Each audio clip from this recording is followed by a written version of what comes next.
आप सभी के लिए एक गुड न्यूज़ है। वो ये है कि जैक ने आप सभी को कक्षी 9 से लेकर के 12वीं तक का न्यू सिलेबस जारी कर दिया है। और आज हम लोग इस वीडियो में देखने वाले हैं कक्षा 9 का सिलेबस 2022-23 का जो नई सिलेबस है वो। और इसमें क्या क्या पढ़ना है ये सब हम लोग देखेंगे। टर्म 1 और टर्म 2 दोनों है इसमें। चलिए देखते हैं और टर्म 1 में हमें क्या क्या पढ़ना है क्लास 9 का। तो देखिए क्लास 9 में यहाँ पे हिंदी ए में हमें कौन कौन से चैप्टर पढ़ना है। तो हिंदी ए में हमें पढ़ना है, देखिए किताब जो है अलग अलग किताब है। आप लोग को पता होगा कि शिक्षित है, तो शिक्षित किताब में हम लोगों को पढ़ना है काव्य खंड में। तो काव्य खंड में क्या पढ़ेंगे, तो पढ़ेंगे कबीर के लिखा गया, देखो कबीर द्वारा लिखा गया साखियाँ और शबद, ये आप लोग को पढ़ना होगा। और दूसरा है ललग्ध, तो ये आप लोग को वाक जो है ये आप लोग पढ़ना होगा। यहाँ पे जो वाक है ये दूसरा। और तीसरा पढ़ना है रसखान द्वारा लिखा गया श्रवय, ठीक है, ये आप लोग को भी पढ़ना है। अगला क्या पढ़ना है, माखनलाल चतुर्वेदी कैदी और कोकिला, यानी कैदी और कोकिला आप लोग को पाठ पढ़ना है। और गद्य खंड में क्या पढ़ना है, तो देखिए प्रेमचंद्र, जो प्रेमचंद्र का 2 बैलों की कथा है इसे आप लोग को पढ़ना होगा, 2 बैलों की कथा। और अगला पढ़ना है राहुल संकृत्यानंद का लिखा हुआ, ठीक है, लहासा की ओर, ये आप लोग को पढ़ना होगा। इसका आगे पढ़ना है श्याम चरण दुबे, इन्होंने लिखा है उपभोक्तावाद की संस्कृति, यानी आप लोग को पढ़ना है उपभोक्तावाद की संस्कृति। और अगला पढ़ना है सांवले सपनों की याद, जिसे जाबिर हुसैन लिखे हैं। अगला कृतिका, ये बुक का नाम है कृतिका। इस बुक से कौन कौन से चैप्टर पढ़ना है वो देख लीजिए। इस बुक से पढ़ना है इस जल प्रलय में, ये पढ़ना है आपको इस जल प्रलय में। और अगला पढ़ना है मेरे संग की औरतें, ये भी पाठ आप लोग को पढ़ना होगा, मेरे संग की औरतें। यही आप लोगों को किताब में पढ़ना है, बाकी ग्रामर में पढ़ना है। देखिए ग्रामर में क्या क्या पढ़ना है वो देख लेते हैं। तो ग्रामर में पढ़ना है शब्द निर्माण, देखिए शब्द निर्माण, इसमें पढ़ना होगा उपसर्ग और प्रत्यय आप लोग को पढ़ना होगा। अगला है लिंग एवं वचन का विशेषण पर प्रभाव, ये भी चैप्टर आप लोग को पढ़ना होगा व्याकरण से। अगला पढ़ना है लिंग का विशेषण पर प्रभाव, ये भी आप लोग को पढ़ना होगा, ठीक है। और इसके आगे है पत्र लेखन, औपचारिक पत्र, अनौपचारिक पत्र, ये सब आप लोग को पढ़ना होगा। मतलब पत्र लेखन, पत्र आपको पढ़ना होगा। फिर निबंध लेखन, निबंध भी आप लोग को पढ़ना होगा, निबंध भी पूछेगा। और ये है अपठित बोध गद्यांश एवं पदांश, ये आप लोग को पढ़ना होगा। जो कि पैसेज रहता है जो गद्यांश बोलते हैं वो पढ़ना होगा, ठीक है। तो ये पढ़ना था आप लोगों को हिंदी में टर्म 1 के लिए। तो अब हम लोग देखते हैं कि दूसरा विषय हिंदी बी के लिए क्या पढ़ना है। यहाँ पे देख सकते हैं हिंदी बी स्पर्श, इसमें क्या क्या है, गद्य खंड में पढ़ना है यशपाल द्वारा जो भी लिखे गए होंगे, ठीक है, चैप्टर उसको पढ़ना है। और यहाँ पे पढ़ना है बचेंद्री पाल, ये भी जो लिखे हैं पाठ, वो पाठ को पढ़ना होगा। शरद जोशी द्वारा लिखा गया पाठ, वो भी पढ़ना होगा। और काव्य खंड में क्या पढ़ना है, रैदास, जो रैदास लिखे हैं पाठ, जो भी चैप्टर का नाम वो आप देख सकते हैं, आपको हिंदी किताब में मिल जाएगा। रहीम भी लिखे हैं, वो भी आप लोग को पढ़ना होगा कि रहीम कौन से कहानी या कविता या दोहे लिखे हैं उसको देख लीजिएगा, पढ़ लीजिएगा। फिर है नज़ीर अकबराबादी, ठीक है, ये भी आप लोग को पढ़ना होगा। अगला है सिया राम शरण गुप्त, ये भी आप लोग को पढ़ना होगा हिंदी बी में। इससे आगे है किताब संचयन, इस पुस्तक से कौन सा पढ़ना है, हिंदी बी का ही है। गिल्लू आप लोग को पढ़ना होगा। अगला पढ़ना होगा स्मृति, ये पढ़ना होगा। अगला है कल्लू कुम्हार की ऊना कोटी, ये भी आप लोग को पढ़ना होगा, कल्लू कुम्हार की ऊना कोटी। अगला पढ़ना है व्याकरण में क्या क्या देख लीजिए, वर्ण विच्छेद, व्याकरण में आप लोग को वर्ण विच्छेद पढ़ना है। फिर वर्तनी पढ़ना है। फिर र के विभिन्न रूप, ठीक है, ये आप लोग को पढ़ना होगा। इसके बाद पढ़ना है बिंदु अर्धचंद्राकार नुक्ता, ठीक है, ये पाठ आप लोगों को पढ़ना होगा व्याकरण में। फिर विलोम शब्द पढ़ना होगा, उपसर्ग और प्रत्यय पढ़ना होगा, अनेकार्थी एवं पर्यायवाची शब्द, ये भी पढ़ना होगा आपको, अनेकार्थी और पर्यायवाची शब्द, जो कि अनेक अर्थ का एक ही शब्द होता है वो। रचना, अपठित गद्यांश एवं पदांश, ये आप लोग को पढ़ना होगा, जो गद्यांश होता है वो पढ़ना होगा। और रचना भी आप लोग को पढ़ना होगा, ये टर्म 1 में, ठीक है। अब यहाँ पे संस्कृत में है, आप संस्कृत दे सकते हैं अगर आप चाहते हो। तो यहाँ पे संस्कृत में क्या क्या है आप ऐसे देख लीजिए, ठीक है, ये संस्कृत।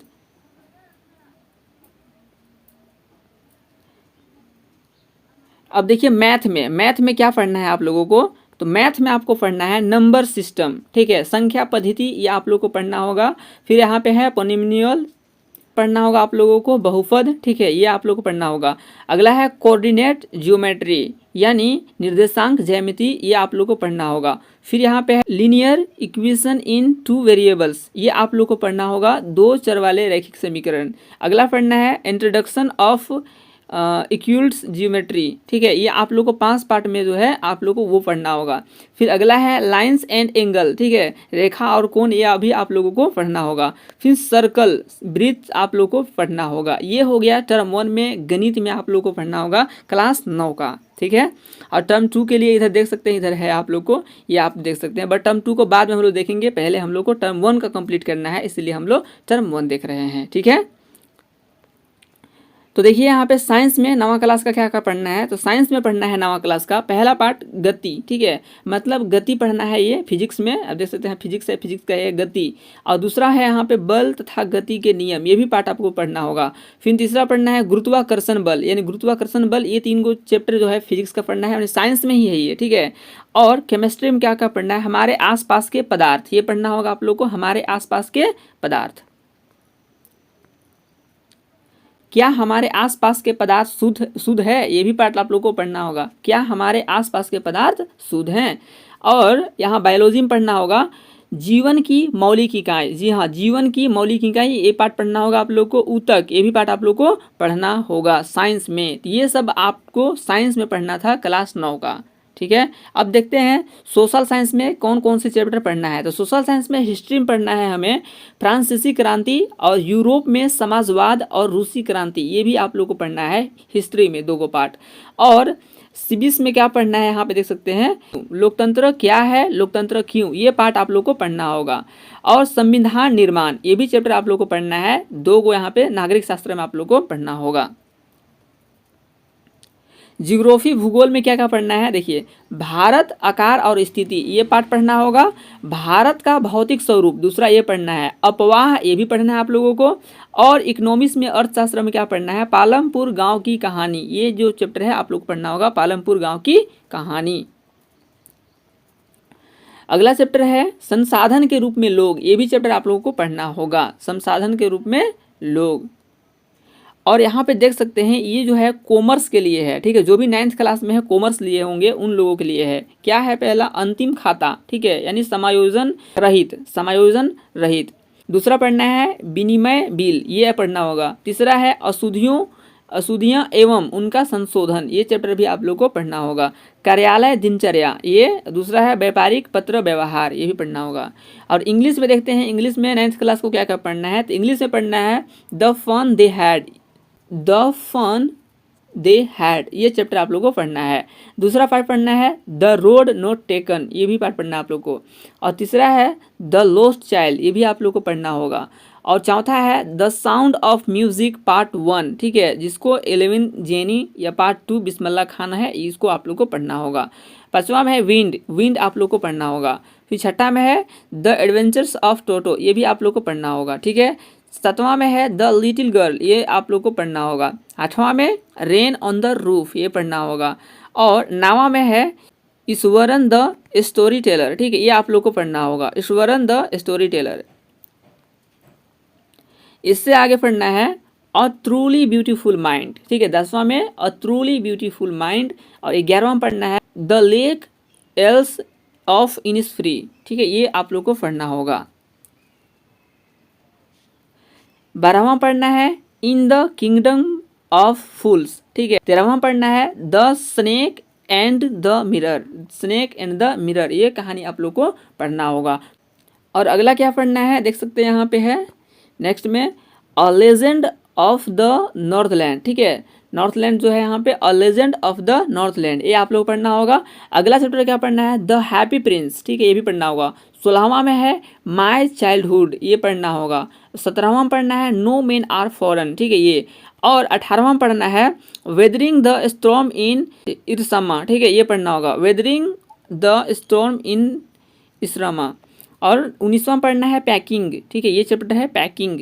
अब 20वां में क्या पढ़ना है सीन पैसेजेस, जो पैसेज यहाँ पढ़ के देख करके बनाते हैं वो पैसेज पढ़ना होगा, जो कि पोयम में रहता है, कविता ये सब रहता है, कहानी में रहता है, वो उसको लिखना मतलब पढ़ना होगा, ठीक है। बनाना होगा। अनसीन पैसेज जो उसका कुछ भी नहीं, जब एग्जाम में पूछा जाता है तो वो कहीं से भी उठा कर देता है बिना पार्ट वोट का, ठीक है, वो रहता है ये अनसीन पैसेज, ठीक है। यहाँ पे 2 गो है अनसीन पैसेज, इसमें है डिस्कर्सिव है और इसमें फैक्चुअल है, ठीक है। और दूसरा है यहाँ पे 23वां में लेटर राइटिंग है, ये फॉर्मल लेटर राइटिंग है। और अगला भी है लेटर राइटिंग लेकिन इनफॉर्मल है ये, ठीक है, इनफॉर्मल। और अगला 25वां में क्या है, पैराग्राफ राइटिंग है, पैराग्राफ राइटिंग।